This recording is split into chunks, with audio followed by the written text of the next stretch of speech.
Selamat datang kembali di pembahasan mendalam kita. Hari ini kita mau ngomongin sesuatu yang, fundamental banget di otak Anda. Sering kita anggap biasa aja, padahal ini penting.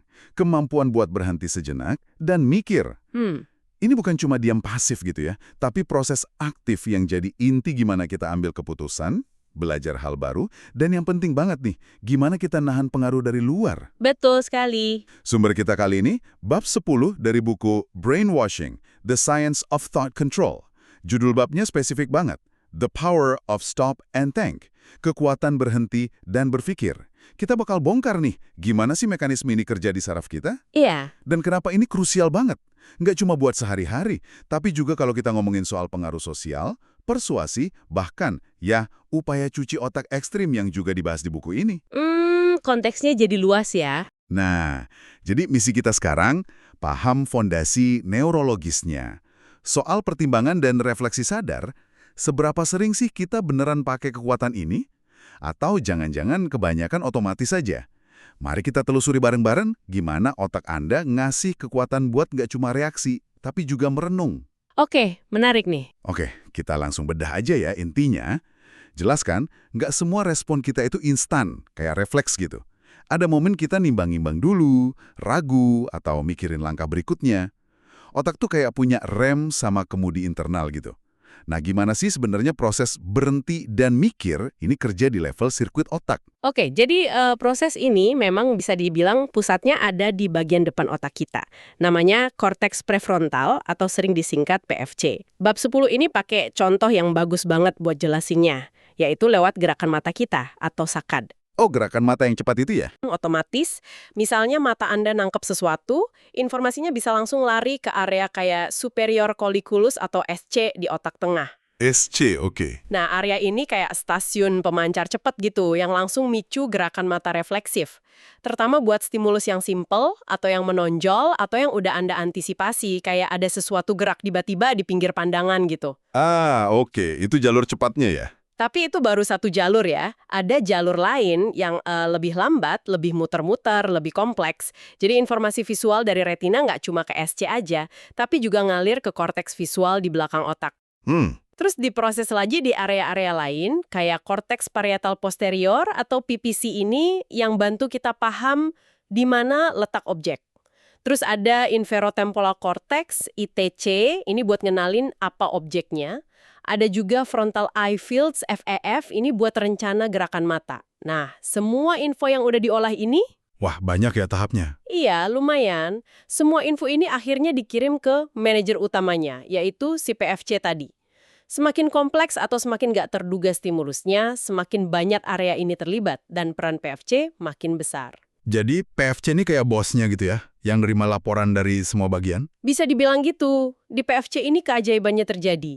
Dia terima semua informasi yang udah kayak makna ini, terus, nah ini kuncinya, dia gabungin sama pengalaman masa lalu Anda, tujuan Anda sekarang, aturan main, atau apa yang buku ini sebut input sejarah atau historical input. Input sejarah, oke. Berbekal semua ini, PFC memungkinkan Anda buat ngasih respons yang lebih dipertimbangkan.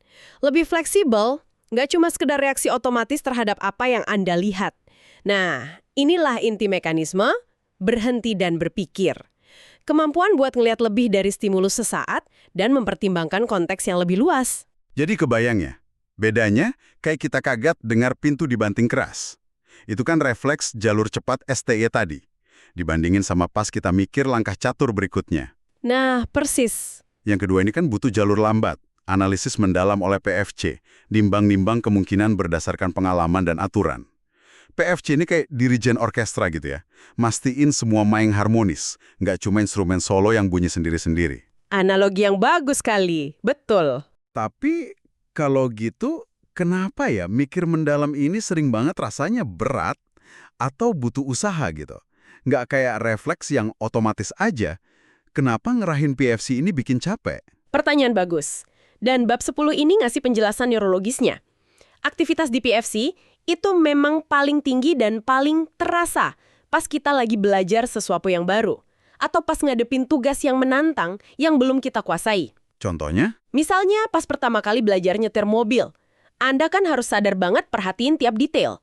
Tangan disetir, kaki di pedal, lihat spion, aturan lalu lintas. Semua ini butuh kerja keras PFC. Buat ngarahin perhatian, evaluasi hasilnya, misalnya mobilnya kok agak ke kiri nih, terus menerus nyesuaiin strategi. Iya sih. Ingat banget pas awal belajar nyetir, fokus banget. Karena koneksi di jalur saraf yang lebih rendah atau lebih langsung, misalnya antara area persepsi kayak PPC tadi, sama area motorik kayak SC jadi makin kuat dan efisien karena sering dipakai. Jalur yang lebih rendah ini lebih simple. Dan seperti ditekankan buku ini, otak kita itu secara alami cenderung buat hemat energi. Masuk akal. Aktivitas PFC itu mahal secara metabolisme, butuh banyak glukosa dan oksigen. Jadi lewat otomatisasi, otak seolah mendelegasikan tugas rutin ke sirkuit yang lebih efisien, biar PFC-nya bebas buat nanganin hal baru atau yang lebih kompleks. Wah, oke. Kayak contoh nyetir tadi ya. Kalau udah mahir, kita bisa nyetir sambil ngobrol santai, dengerin musik, mikirin mau makan apa nanti. Aspek teknis nyetirnya udah jalan otomatis di jalur bawah tadi. Rasanya nggak secapek dulu. Betul. PFC kita jadi lebih lega buat mikirin arah tujuan, atau nyerna obrolan, atau malah ngelamun dikit. Jadi, otomatisasi ini semacam efisiensi energi otak ya, biar nggak boros. Tepat sekali. Otomatisasi itu cara otak adaptasi buat hemat sumber daya kognitif yang berharga. Cuma ya itu, artinya kita perlu usaha sadar buat bangunin lagi PFC kalau ketemu situasi yang butuh evaluasi kritis. Apalagi kalau situasinya kelihatan mirip sama yang udah-udah, padahal sebenarnya beda atau malah bisa ngejebak. Menarik nih. Nah, ngomongin soal kesadaran, bab 10 juga bedain 2 jenis kesadaran. Bisa dijelasin lebih lanjut nggak? Konsep awareness sama monitoring ini kayaknya penting banget buat paham kapan kita gampang kena pengaruh dan kapan kita bisa ngelawan. Iya, ini salah satu poin paling krusial di bab ini, dan implikasinya luas banget. Pertama, ada yang disebut awareness atau kesadaran murni. Bayangin aja ini kayak aliran pengalaman yang ngalir terus. Anda lagi asyik sama satu aktivitas, atau pikiran, atau sensasi, tanpa secara aktif mikirin diri Anda sendiri sebagai subjek yang ngalamin. Contohnya kayak gimana tuh? Contoh klasiknya ya pas Anda benar-benar larut dengerin musik yang indah, atau tegang nonton film seru, atau fokus ngerjain hobi sampai lupa waktu. Anda hadir di momen itu, tapi nggak lagi introspeksi atau evaluasi diri secara aktif. Oke, kayak lagi ngeflow gitu ya. Nah, persis. Menurut buku ini, keadaan awareness murni ini, meskipun seringkali enak dan efisien buat tugas tertentu, bisa bikin kita lebih rentan sama pengaruh dari luar. Kenapa? Karena fungsi evaluasi kritis dari PFC lagi nggak terlalu aktif. Kita cenderung menerima aja apa yang masuk. Wah, bahaya juga ya kalau gitu. Sumbernya bahkan bikin paralel yang menarik antara kondisi ini sama apa yang disebut Stanley Milgram sebagai keadaan agentik di eksperimen kepatuhannya yang terkenal itu. Oh, yang soal strum-struman itu ya? Iya, yang itu. Dalam keadaan agentik, partisipan merasa cuma jadi agen atau perpanjangan tangan figur otoritas. Jadi mereka bisa ngelakuin tindakan yang sebenarnya bertentangan sama hati nurani, karena tanggung jawabnya seolah pindah ke otoritas. Nah, kurangnya evaluasi kritis dalam awareness murni bisa punya efek mirip, dalam skala yang lebih kecil tentunya. Jadi gampang disetir ya kalau lagi di mode awareness murni ini. Terus lawannya apa tadi? Monitoring. Iya, di sisi lain ada monitoring atau pemantauan. Ini proses yang jauh lebih terspesialisasi dan secara eksplisit butuh kerja keras dari PFC. Anda bisa bayangin, ini kayak kemampuan PFC buat secara periodik nyicipin atau ngambil sampel dari aliran awareness tadi. Nyicipin aliran kesadaran. Menarik. Kapan ini aktifnya? Proses monitoring ini biasanya kepicu pas kita ketemu sesuatu yang baru, nggak terduga, menantang, atau pas ada yang nggak cocok antara harapan kita sama kenyataan. Kayak PFC Anda bilang, tunggu sebentar, ada yang aneh nih, coba cek dulu, gitu. Jadi semacam alarm internal gitu ya? Bisa jadi, pemantauan inilah yang memungkinkan kita ngelakuin fungsi kognitif tingkat tinggi. Manipulasi simbol secara sadar kayak dalam bahasa, logika, matematika, ngebentuk memori eksplisit, ingatan soal fakta dan kejadian yang bisa kita ceritain lagi secara sadar, ngerencanain masa depan, dan yang paling penting, ngelakuin refleksi diri serta evaluasi kritis. Monitoring ini wujud nyata dari berhenti dan berpikir yang kita bahas dari tadi. Oke, jadi kalau saya coba rangkum nih ya, awareness itu kayak kita ngalir aja di sungai pengalaman. Kadang enak, efisien, tapi bisa juga bikin kita gampang kebawa arus info atau pengaruh tanpa disaring. Benar gitu? Iya, bisa dibilang begitu. Sementara monitoring itu kayak kita sengaja minggir ke tepi sungai, berhenti bentar, ngamatin arusnya, ngecek peta pengalaman kita, terus nentuin arah selanjutnya. Ini yang bikin kita bisa nilai secara kritis ya. Tepat sekali. Mungkin ini juga ngejelasin kenapa kalau kita lagi capek atau stres, kita jadi gampang kepancing iklan atau berita hoaks. Soalnya kapasitas monitoring PFC kita lagi turun kali ya. Analogi yang pas banget. Dan ya, kondisi kayak kelelahan, stres berat, atau tekanan emosi, itu memang diketahui bisa ganggu fungsi PFC dan nurunin kapasitas monitoring kita. Akibatnya, kita jadi lebih ngandelin respons otomatis atau lebih gampang nerima info tanpa evaluasi kritis. Nah, itu dia. Makanya, monitoring yang didukung PFC yang sehat dianggap fondasi utama buat penilaian kritis, ambil keputusan rasional, dan pertahanan diri dari info sesat atau manipulasi. Oke. Kalau gitu, kapasitas berhenti dan berpikir lewat monitoring ini apa sama kuatnya di setiap orang? Atau ada faktor-faktor yang bikin beda-beda antar individu? Nah, ini poin krusial lain yang dibahas nggak cuma di bab 10, tapi juga disinggung di bab 12. Jawabannya, kapasitas ini nggak sama di tiap orang. Ada variasi individual yang signifikan. Faktornya apa aja tuh? Salah satu yang utama itu usia dan tahap perkembangan otak. PFC itu kan area otak yang paling akhir matengnya. Perkembangannya baru benar-benar dianggap sempurna di akhir masa remaja atau awal usia 20-an. Oh, pantesan remaja kadang suka impulsif ya? Nah, itu dia. Ini ngasih dasar neurologis kenapa remaja misalnya cenderung lebih impulsif, lebih susah nunda kepuasan, atau lebih gampang kena tekanan teman sebaya dibanding orang dewasa. CEO otak mereka belum sepenuhnya berkembang, gitu kasarnya. Oke, selain usia? Selain usia, faktor latihan itu penting banget. Kayak otot aja, makin sering dilatih makin kuat kan? Efisiensi dan kekuatan PFC juga sangat dipengaruhi seberapa sering dan seberapa intens kita pakai. Latihan PFC itu contohnya gimana? Iya, pendidikan formal, terus belajar hal baru, ngadepin tantangan intelektual, belajar bahasa asing, bahkan main game strategi yang kompleks. Semua itu bisa dianggap latihan buat PFC. Semakin banyak pengalaman relevan atau input sejarah tadi yang kita kumpulin sepanjang hidup, semakin kaya bahan yang bisa diolah PFC buat monitoring dan bikin keputusan yang lebih bijaksana. Jadi pengalaman hidup juga ngaruh ya? Banget! Buku ini bahkan nyebut ada beberapa bukti awal soal kemungkinan beda gender di beberapa aspek fungsi prefrontal. Tapi ditekankan juga kalau ini area riset yang masih berkembang dan kompleks ya. Oke, berarti kapasitas berhenti dan berpikir yang kuat ini, yang datang dari PFC yang matang, sehat, dan terlatih, itu kunci utama buat ngelawan manipulasi ya? Betul. Itu tema yang ditekankan lagi di bab 15 buku ini. Kemampuan inilah yang jadi dasar berpikir kritis. Kemampuan buat nggak nerima info gitu aja, buat nanyain asumsi, nyari bukti, evaluasi argumen secara logis. Skeptis yang sehat gitu ya? Iya, skeptisisme yang sehat. Dan menariknya lagi, bahkan penggunaan humor sebagai cara buat nantang dogma, otoritas kaku, atau ideologi yang terlalu simplistis.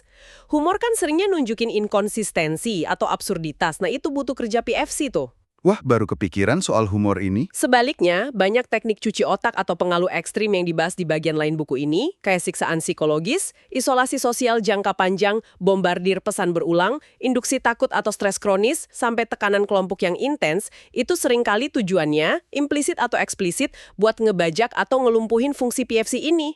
Gimana caranya mereka ngebajak PFC? Caranya macam-macam. Bisa dengan ngebanjirin PFC pakai emosi negatif yang kuat, jadi susah mikir jernih. Atau dengan ngulang-ngulang pesan terus-menerus sampai responsnya jadi otomatis, nggak lewat filter monitoring kritis PFC lagi. Atau lewat kelelahan fisik dan mental ekstrim yang nguras energi yang dibutuhin PFC buat kerja optimal. Intinya, tujuannya bikin individu lebih ngandelin jalur otomatis atau lebih gampang nerima narasi yang disodorin tanpa perlawanan dari dalam. Ngeri juga ya. Ini jadi makin jelas betapa pentingnya ngejaga kesehatan PFC kita. Lalu, kalau kita tarik lebih luas lagi nih, apa sih signifikansi fundamental dari kemampuan berhenti dan berpikir ini dalam gambaran besar hidup kita sebagai manusia? Kenapa ini bukan sekedar mekanisme otak biasa aja? Inti-kesininya memang fundamental banget dan lebih dari sekedar nolak manipulasi. Kemampuan berhenti dan berpikir ini yang dimediasi PFC itu terkait erat sama konsep filosofis penting kayak kebebasan free will dan tanggung jawab pribadi. Ini dibahas lebih dalam di bab 11. Kebebasan dan tanggung jawab ya? Gimana hubungannya? Kapasitas PFC buat mundur sejenak dari stimulus, nimbang-nimbang berbagai opsi berdasarkan input sejarah, nilai-nilai internal, tujuan jangka panjang. Nah, inilah yang ngasih kita perasaan subjektif sebagai agen, sebagai pelaku yang bikin pilihan secara sadar. Kita ngerasa nggak cuma didorong impuls biologis atau tekanan lingkungan aja, tapi kita bisa milih respons kita. Jadi kita merasa punya kendali gitu ya? Ya, perasaan punya agensi atau kendali inilah meskipun secara filosofis rumit ya, yang jadi dasar kenapa kita secara intuitif nganggep diri kita dan orang lain bertanggung jawab atas tindakan mereka. Coba bayangin, kalau semua perilaku kita cuma rangkaian refleks otomatis tanpa ruang buat pertimbangan PFC, konsep pujian, celaan, atau tanggung jawab moral jadi susah dipertahanin kan? Iya juga ya. Menariknya, di akhir buku penulis ngusulin kerangka nilai namanya FACET. Itu singkatan dari Freedom, kebebasan, Agency, kepemilikan tindakan, Ends not means, manusia sebagai tujuan, bukan alat, Thinking, berpikir, dan Complexity, menghargai kompleksitas. FACT, oke. Nah, di sini, thinking kapasitas berpikir kritis dan reflektif yang akarnya di fungsi PFC dan monitoring ini secara eksplisit dihargai sebagai benteng penting. Benteng ngelawan pemikiran totaliter atau reduksionis yang cenderung nyederhanain realitas secara berlebihan, ngabain nuansa, dan akhirnya ngerendahin nilai individu yang kompleks. Luar biasa. Jadi makin jelas ya, kemampuan kita buat berhenti sejenak dan mikir, ini bukan hal abstrak atau fitur tambahan aja. Ini hasil kerja bagian otak kita yang paling canggih, korteks prefrontal, yang ngasih kita kemampuan luar biasa buat belajar dari masa lalu, nimbang kemungkinan di masa depan, dan jalanin dunia sosial dan informasi yang makin kompleks ini. Betul sekali. Gini, fondasi buat jadi pembelajar seumur hidup, pengambil keputusan yang bijak, dan individu yang tangguh ngadepin berbagai pengaruh. Dan yang paling bikin semangat, kesadaran bahwa kapasitas ini, kayak otot, bisa kita latih dan perkuat. Meskipun kita juga harus sadar kalau ini beda-beda antar individu dan bisa lemah karena kondisi tertentu. Tepat. Dan mungkin sebagai bahan refleksi penutup buat Anda nih, ada satu pertanyaan menarik buat direnungin lebih dalam setelah dengar semua ini. Mengingat betapa banyak aspek hidup kita sehari-hari dari rutinitas pagi, perjalanan ke kantor atau kampus, sampai cara kita interaksi di medsos seringkali jalan di mode autopilot atau awareness murni. Iya juga. Seberapa sering sih kita benar-benar secara sadar dan sengaja ngaktifin kapasitas monitoring atau berhenti dan berpikir ini dalam satu hari? Apalagi di tengah gempuran informasi non-stop dan berbagai bujukan halus yang kita temui tiap saat. Pertanyaan bagus tuh. Langkah konkret apa aja ya yang mungkin bisa kita ambil, entah kecil atau besar, buat secara sengaja ngelatih dan lebih sering manfaatin otot PFC dan kapasitas monitoring kritis yang berharga ini? Buku ini nekankan pentingnya self-knowledge atau kenal diri sendiri sebagai kunci pertahanan. Mungkin langkah pertama ya sekedar lebih sering nyadar aja kapan kita lagi jalan pakai autopilot versus kapan kita benar-benar hadir dan ngeevaluasi. Cuma nyadar aja udah langkah awal ya. Bisa jadi. Ngenalin momen-momen itu mungkin udah langkah penting buat bisa ngambil kendali lagi dan memperkuat pertahanan internal kita. Gimana caranya Anda bisa lebih sengaja berhenti dan berpikir hari ini? Wah, sebuah pertanyaan penutup yang sangat relevan dan menantang buat kita semua ya. Terima kasih sudah menyimak eksplorasi mendalam kita kali ini tentang kekuatan berhenti dan berpikir berdasarkan bab 10 dari Brainwashing, The Science of Thought Control. Semoga ada wawasan baru yang bermanfaat ya. Sampai jumpa di pembahasan berikutnya.